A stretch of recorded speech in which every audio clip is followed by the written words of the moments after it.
இயேசு கிறிஸ்துவின் நாமத்தினால் உங்களுக்கு என் அன்பின் நல்வாழ்த்துக்கள். இந்த நாளில் இந்த வேளையில் ஒரு முக்கியமான விசேஷித்த ஒரு நாள். என்ன நாள்? உலகமே, இந்தியாவே இன்னைக்கு ஆண்டவருடைய பிறப்பின் நாளை கொண்டாடுகிற ஒரு நாளாக இருக்கிறது. அந்த வார்த்தைக்காக இன்னைக்கு சமாதான பிரபு நம்முடைய உள்ளத்தில் இல்லத்தில் பிறந்திருப்பதனை உறுதிப்படுத்தி கொள்ளுவோம். அப்படி ஏதாவது வசனங்கள் இருக்கா அப்படி சொல்லி பார்க்கும் பொழுது, ஏசையா 9ஆம் அதிகாரம் 6வது வசனத்துல அவருடைய நாமத்தை குறித்து அவர் பிறப்பதற்கு முன்பாகவே ஏசையா தீர்க்கதரிசி எழுதப்பட்டிருக்கிறது.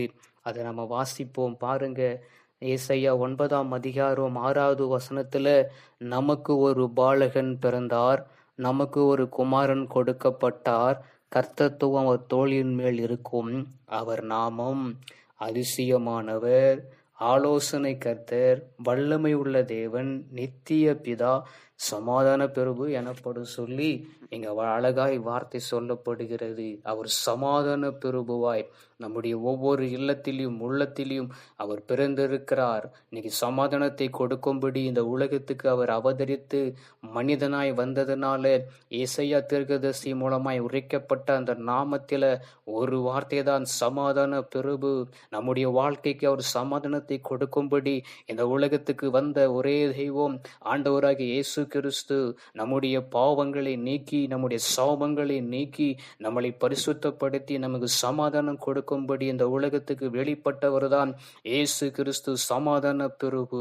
நம்முடைய வாழ்க்கையில சமாதானத்தை கொடுக்கும்படி இந்த உலகத்துக்கு வெளிப்பட்டு எல்லாவுடைய சாத்தானுடைய கிரியைகள் அழிக்கப்பட்டு நம்முடைய வாழ்க்கையில எல்லாத்துக்கும் நன்மையா செய்யும்படி சமாதான பிரபுவாய் வந்திருக்கிறார்.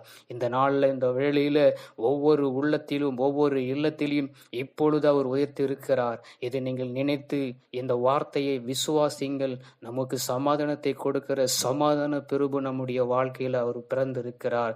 இந்த நாளை தான் நம்முடைய எல்லாரும் விசேஷித்த நாளா இன்னைக்கு அனுசரித்து கொண்டாடி கொண்டிருக்கிறோம். இந்த சமாதான பிரபுவை அநேகருக்கு அறிமுகப்படுத்துவோம். இந்த சமாதான பிரபுவை அநேகருக்கு தெரியப்படுத்துவோம். இந்த சமாதானத்தின் நற்செய்தி இதை கேட்டது மாத்திரமில்லை, அநேகருக்கு நீங்க ஷேர் பண்ணுங்க, அநேகருக்கு தெரியப்படுத்துங்க.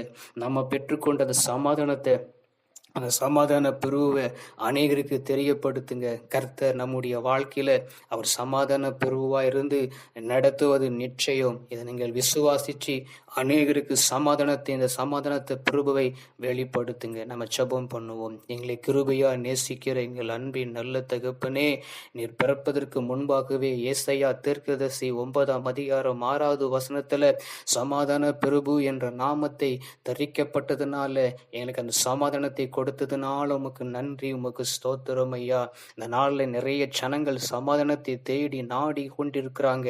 ஆனால் நாங்களோ உம்முடைய சமாதானத்தை நாங்கள் பெற்றிருக்கிறோம். உம்முடைய நாமத்தை நாங்கள் அறிந்தவர்களாய், உம்முடைய நாமம் தரிக்கப்பட்ட பிள்ளைகளாய் இருக்கிறபடினால் உம்முடைய சமாதானத்தை எங்களுக்கு வைத்ததுக்காக நன்றி.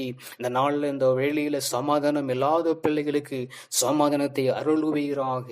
எங்க வாழ்க்கையில கொடுத்த சமாதானத்துக்காக நன்றி. இயேசுவின் நாமத்தினாலே ஆமென்.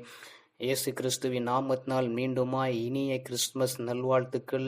சந்தோஷமாய் சமாதானமாய் கொண்டாடுங்கள்.